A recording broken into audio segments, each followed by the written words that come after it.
Well, happy Friday to you and your family and a continued happy Easter season. Well, what a blessed gospel today about the Eucharist. We are in this in our nation. We are in the year of the Eucharistic revival. So today, a lot of things kind of are connected in so many ways.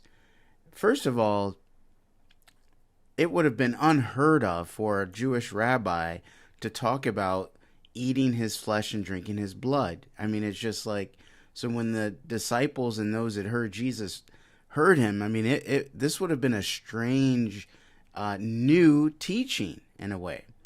At the same time, they would have connected what he's trying to say, that is, in the flesh and most especially in the blood, because remember, in the Hebraic law, you did not drink the blood of animals because the life was found in the blood of the animal. And so we have here Jesus saying, drink my blood. You won't have not just life, but eternal life. So they would have understood he's trying to make a connection to the Levitical law of why we don't drink blood, because life is present in the blood. And he wants us to drink his blood because his life is present in his blood. So it wouldn't have made sense to them on one hand, but it would have made sense to them on another hand. And so we, after 2,000 years, we definitely understand that Jesus is truly present, body, blood, soul, and divinity in the Holy Eucharist. We are living in a time of very much a revival within the church and a connection to the Eucharist, but also to evangelization.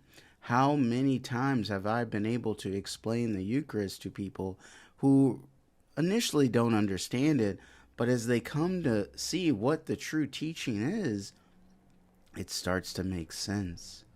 Even they start to connect what the Old Testament said to what Jesus speaks of in this chapter of John. So the Eucharist is not just the source and summit of the church, but the Eucharist, Jesus present in the Eucharist, is also the source of evangelization. In a world that is very much about nutrition and receiving things and taking supplements and being, being healthy, well, spiritually and in terms of our eternal life, that's what the Eucharist does for us. So the Eucharist is the source and summit of the church, and I truly believe the source and summit of the new evangelization. Peace.